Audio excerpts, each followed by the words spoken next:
bien, seguimos acá en Pensar en Nada y comenzamos, Elena, si te parece, nuestro invitado porque sí.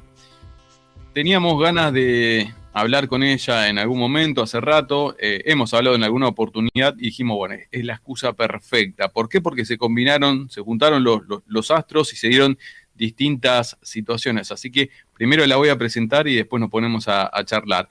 Muy buenos días, Mónica, te saludamos, Elena y Diego desde Pensar en Nada. ¿Cómo estás?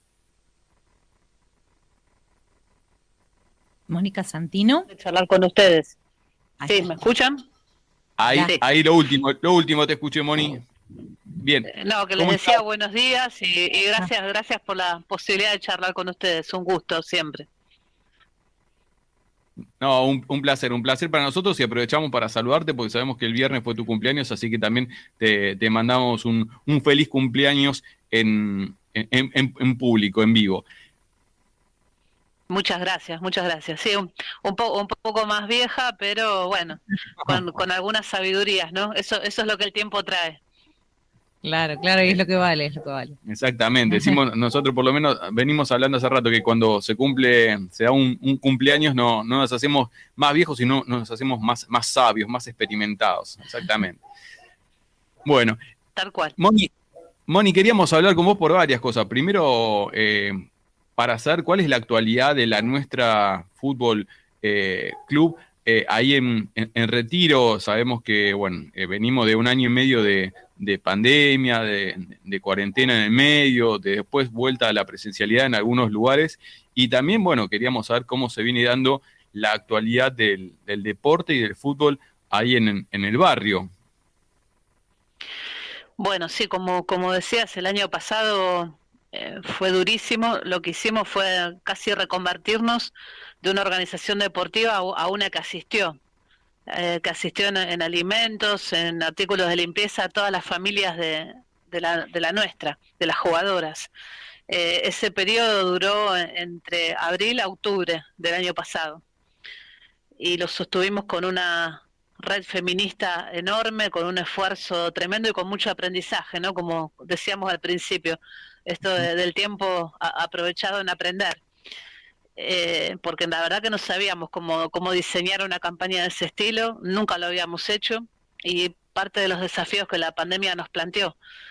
Y después, bueno, sostener el vínculo sin estar en la cancha, ¿no? Que eso era rarísimo, porque somos una organización hecha a abrazos en la cancha.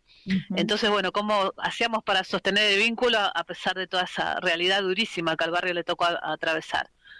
La pasamos, en octubre volvimos a los entrenamientos con protocolos, consiguiendo otra cancha, otro espacio para entrenar, porque somos muchas y no podíamos estar todas juntas.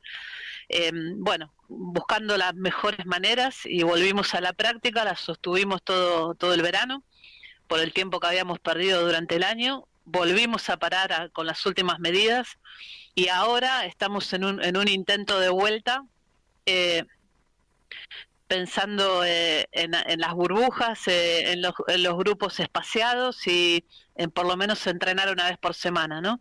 Y estas últimas semanas fue intentar alguna virtualidad, que es muy difícil porque no hay posibilidades de conexión para todas las jugadoras, ¿no? Entonces sostuvimos alguna forma de entrenamiento así, pero yo creo que lo más importante para la nuestra en todos estos meses fue parar la pelota, volver a pensarnos, volver a pensar como todo este proceso de empoderamiento, usando el fútbol como una herramienta indispensable para combatir la violencia de género. Eh, lo hacemos desde la educación popular, ¿no? Planteándonos qué quieren las pibas, haciéndonos preguntas permanentemente. Entonces yo creo que salimos muy fortalecidas a pesar de la dureza del momento, de las condiciones sanitarias y de lo que el barrio enfrenta en esta situación, ¿no? Yo creo que algo que la pandemia hizo fue poner la desigualdad casi en carne viva, ¿no? Entonces, bueno, aprendiendo de eso también y encontrando las soluciones que tenemos a mano. Mónica, hablabas de las redes feministas y digo, teniendo esta posibilidad como escuela de fútbol de estar siempre, de haber estado siempre en el afuera, ¿no? Que lo que significa para los contextos en los que se vive con violencia de género, poder salir, ¿no? Con la excusa del fútbol y después desde ahí repensar el adentro. ¿Cómo impactó eso, ¿no? Digo, más allá de vos mencionás lo alimentario, lo económico, pero también vieron que se recrudecían las situaciones de violencia con este no poder estar en la cancha. Sí, porque el quédate en casa en el barrio no funciona lo mismo que para otras clases sociales. Y la convivencia extrema, digamos, esto de verte todos los días en el mismo espacio y con quienes ejercen violencia, por supuesto que puso a la luz más situaciones, digamos, yo no sé si no existían, sino que solamente se visibilizó más. Lo crudo que es cuando no tenés mucho espacio para moverte. Entonces ahí las soluciones que encontramos, sí, claro, son las redes feministas. La Villa 31 tiene una asamblea feminista que se llama así, Asamblea Feminista de la Villa 31, que es maravillosa.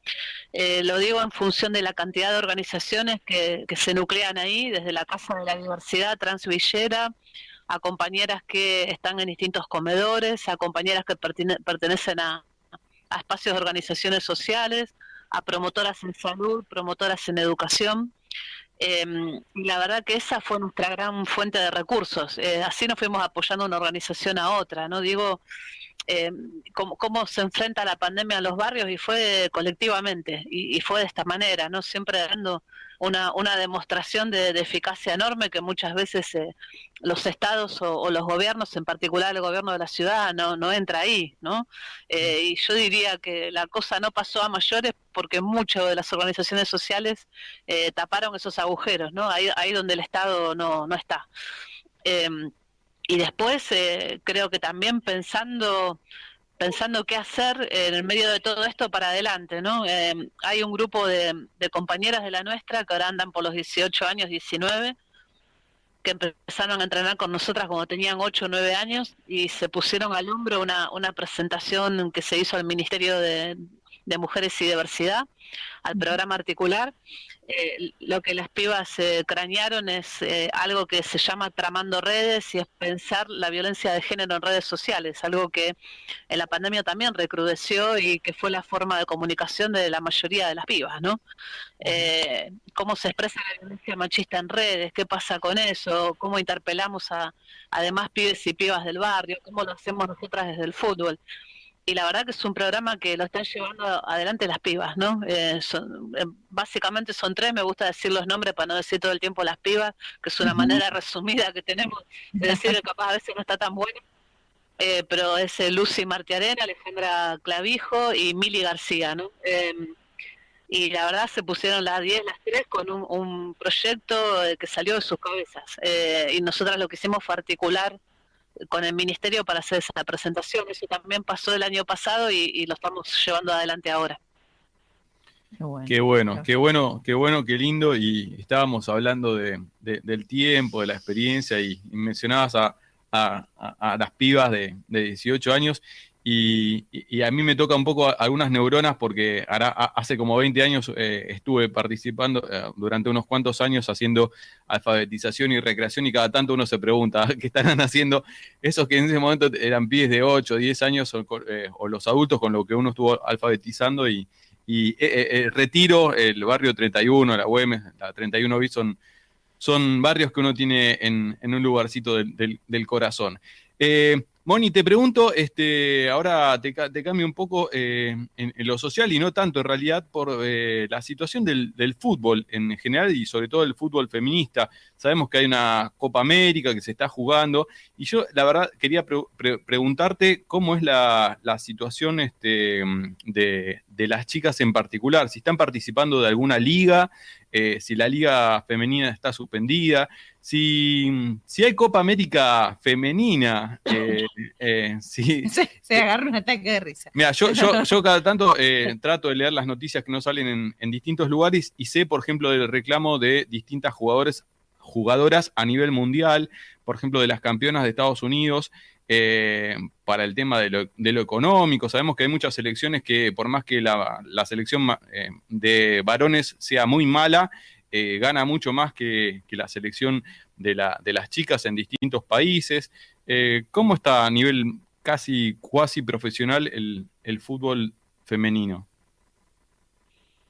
Sí, vos ahí tocaste montones de puntos, ¿no? Bueno, En el superfútbol femenino, digamos, o el alto rendimiento, la sí, brecha es inmensa, inmensa, y ese grito por igualdad se escuchó fuerte en el Mundial de Francia en el 2019, ¿no?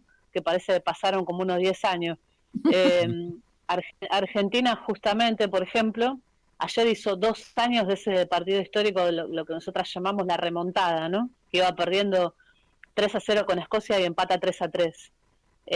Y haciendo un balance, un análisis de la ilusión que teníamos en ese momento, de darnos cuenta que tenemos jugadoras técnicamente con una riqueza individual enorme, pero que nos falta toda la base de desarrollo que capaz otros países tienen, y la ilusión que ese grupo había despertado y que ahora, bueno, se disipó entre peleas y conducciones machistas, ¿no? Sobre todo en particular la de la AFA, y en que no pudo resolver ese conflicto con jugadoras.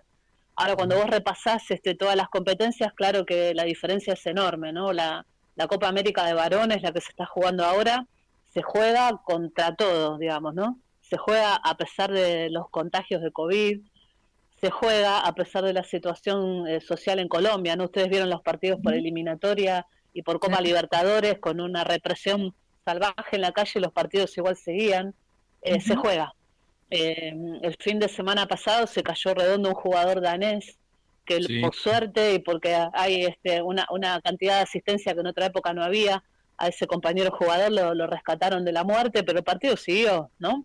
Al ratito, con todos los compañeros desesperados por tapar para que la televisión no le ponga cámara a alguien que quizás podía haberse muerto en cancha, ¿no? Digo, hay como una cantidad de locuras.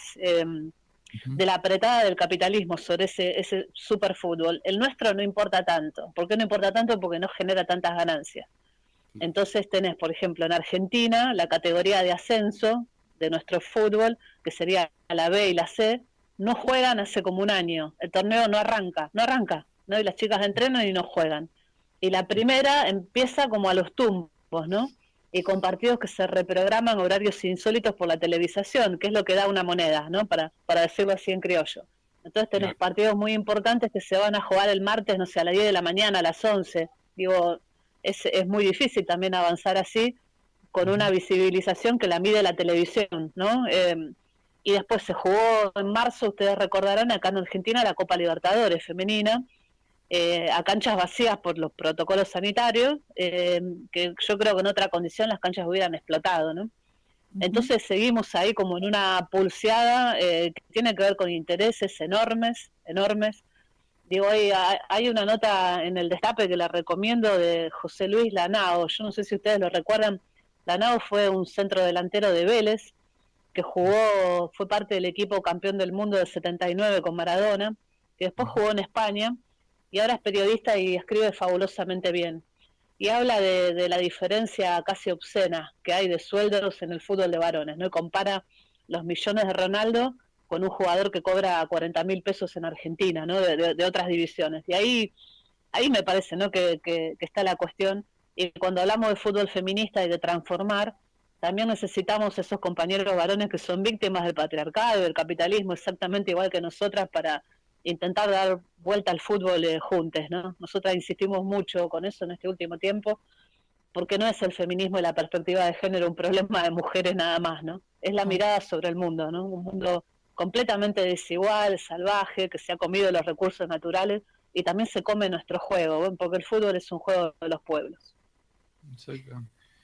Bueno, la escucharía Muy lindo. mucho más. Gracias, Moni, por todo esto que es un aporte que con el que coincidimos, un análisis, pero bueno, que escuchado de vos tiene la potencia de que estás en el territorio y de tus años de trayectoria y bueno, y el corazón que le pones a la lucha. Así que nada, te agradecemos mucho esta conversación. Ahora, les agradezco un montón a ustedes al ratito, ¿no? Un domingo hermoso, saludos a todos los padres, o a quienes ejercen la paternidad, y nada, bueno, nos seguimos viendo y encontrando, ¿no? Siempre es un gusto grande charlar con ustedes. Moni, abrazo gigante y será entonces hasta la próxima. Abrazo grande. Mónica Santino, DT, entrenadora y bueno, un poco más de todo esto que acompaña a la nuestra fútbol feminista en retiro y también acompañando todo lo que es la organización del fútbol profesional.